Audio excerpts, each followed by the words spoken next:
In this talk, we'll be looking at how electronic hive monitoring can affect and improve your current hive inspection practices. We all know that hive inspections are essential to understanding what's going on with our bees, but what do we know about it between inspections? What are you missing? We use Dick Rogers' Healthy Colony Checklist as a foundation to our discussion. That method looks at 6 conditions in the hive, and we really like it because it's very quick and concise and a great way to document your hives. In between inspections, a lot can happen. Let's think about the possibilities with the brood, with the bees, the queen, forage, stressors in space. It turns out that even using simple instrumentation, we can keep tabs on a lot. So we're going to look at some examples of all of these. Starting with brood, it's the future of your hive. The life cycle of bees. Summer bees only last about 6 weeks. Winter bees, more like 4 months. The really tremendous part is that they maintain the brood nest at 95 degrees. And we can see that. They do that with heating and cooling, and it's very closely regulated. But if there's no brood, they don't regulate it. So here's an example of a package that was installed in early April. And you can see these major lines here are 1 week, and the minor lines are 1 day. And the daily up and down of the hive temperature is seen here until we get into May, and then it regulates very closely. So we know that the queen has gotten her act together, and the rest of the bees are regulating the temperature. In the second example here, this is running from September until May, and it's easy to see this is the outdoor temperature and the indoor temperature, if you will. In late September, the brood shuts down, and we can see the temperatures tracking the outside temperature. But it's warmer because there still are bees inside and creating some heat mass. We can see that it is warmer inside than outside. So we have confidence that the bees are there. And then in February, they start raising brood. They don't quite have enough population to make it rock solid until here in April. This is a hive in California, and you can see that brood rearing started back here in February, and then in April it falls apart. So we thought, okay, we lost a queen or something like that. Well, if you look closer, 3 weeks, 21 days before it lost regulation, we see a blip. And that blip was due to a hive inspection. So when they open the hive, the temperature falls a little bit. And we saw evidence of that in here. So we talked to this person, and it turns out that this was actually a split. And he didn't lose the queen. He did a split, but then they did not restart, and so he had to replace the queen later. Here's another example of looking at the bee population. So it's not as rock solid as we'd see normally in a big strong hive. This was an example of a hive that was attacked by yellow jackets. We'll show you later. But then, through the course of the winter, well, we can see by late October, the inside temperature versus the outside temperature, which is the black line, they become the same. So we know the population has gone essentially to 0. Swarming is easy to see if you've got a temperature and weight scale. Of course, the weight scale will show a big loss in weight of about 6 pounds within an hour.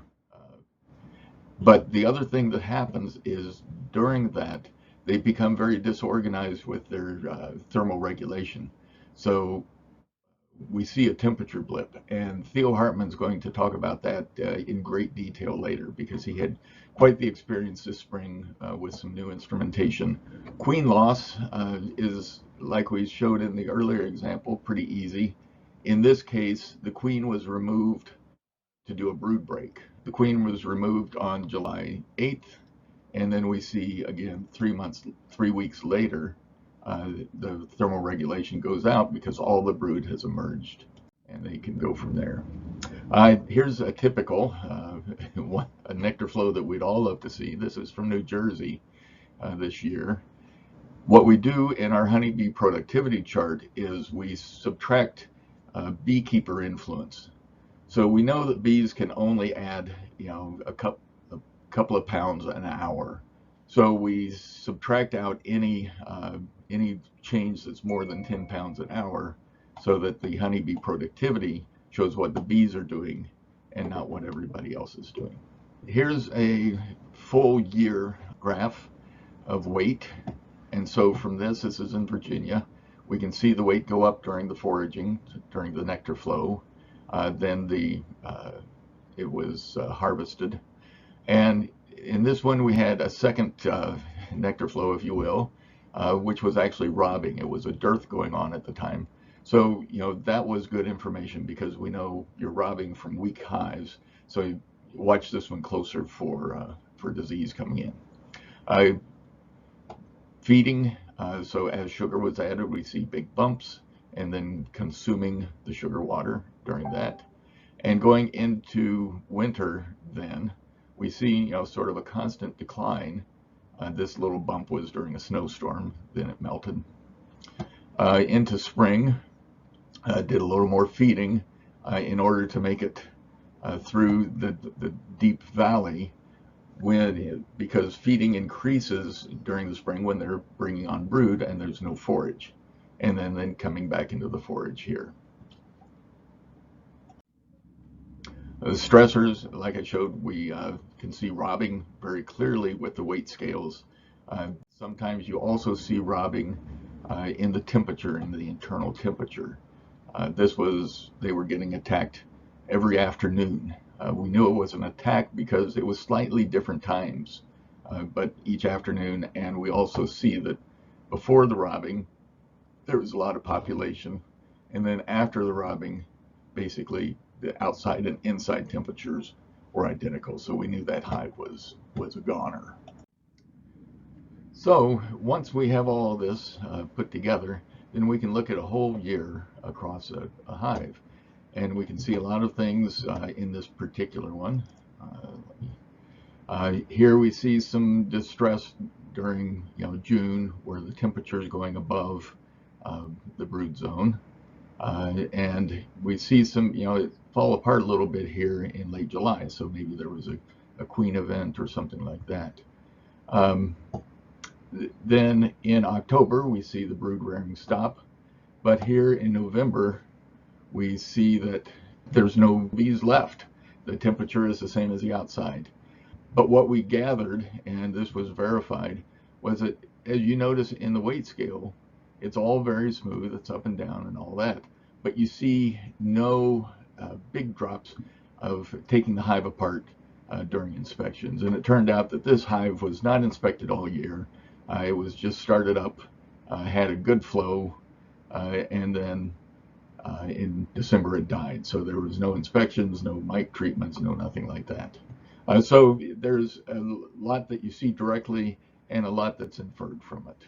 Our group, we're a bunch of beekeepers, and trying to do this, trying to move the dial, and we deeply believe that by performing these measurements and openly sharing them through different ways, then we're really going to learn a lot about our bees. And it's not about measuring one hive, it's really about measuring a big variety of hives, where we can see trends and everything across the country and across the globe.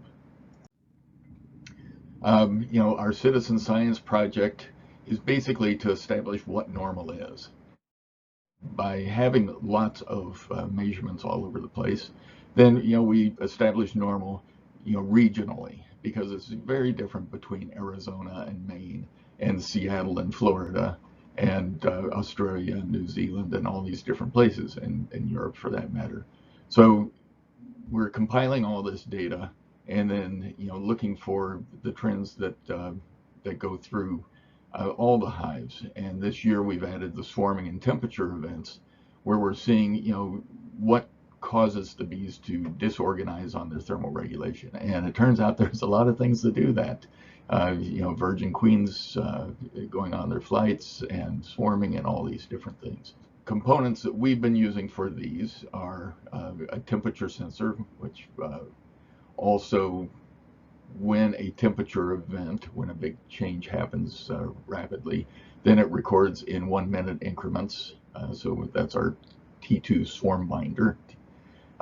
Temperature humidity device that goes inside the hive. Also, weight scale, which measures half the hive and is a little bit more convenient if you're not a researcher, and a full hive scale that we're introducing this year. And then all of the hubs and cellulars and everything to get this information up to the cloud. Next year, we're working on mite detection, BDAR, working with Herb Almond in Maine as an entrance using radar, which is very cool. But we're also then emerging other tools, put our swarm minder into the TH devices, and also setting up a mesh network because our hives get spread out a lot. So just a quick look at the W2, which we introduced this year. The cool part about it is it can go anywhere in the hive stack. So it works with pallets. It works with if you want to only look at the honey flow or if you want to look at the whole hive. The slatted rack design keeps bees from building burr comb in there, and it's turned out to work very, very well. Everything in the hive is Bluetooth, and it reports either to a hub device, which automatically sends it up to a cell tower, or to your phone, and you can go and harvest it. It gives us great flexibility as far as cost entry point, from being very inexpensive for a temperature-only device to outfitting the whole hive. beecounted.org is our public domain site where we encourage everybody to share their data and to make that available to everyone around the globe. We've monitored over 2 billion bees. Then as a final look here, I'd like to share just a little bit of video that we've captured with BTV. The nice thing about the slatted rack is that it gives us space to make essentially a TV studio inside the hive. So we're looking at introducing this next year. And here's a little short video showing some stuff. So you can see up here that there's a mite on that bee. This is in infrared, so we're experimenting with different light wavelengths to make it more visible. But early morning, we see the fanning of the bees going on. Not much action. They're just sort of hanging out. This is near the entrance of the hive, so we're seeing that action. Once they start foraging, though, we see them get very animated. It'll be interesting to look at even looking at the velocity of the bees as they go as an indication. A lot of things that we can look at once we do this. This was as a queen was being introduced. The remarkable part was, they just loved the queen and watching the interaction with that. And then this was just a little bit of grooming that we caught. We thought that was very interesting. So a lot of things to look at. It opens up a whole new area that to explore. And the question is, why do we keep doing this? Well, we have to develop these new techniques and tools. Every part of agriculture has done this. Beekeeping has been very slow to do this, but we feel that there's great benefit in this, and we also feel that Lorenzo would enjoy this too. So thank you for your time.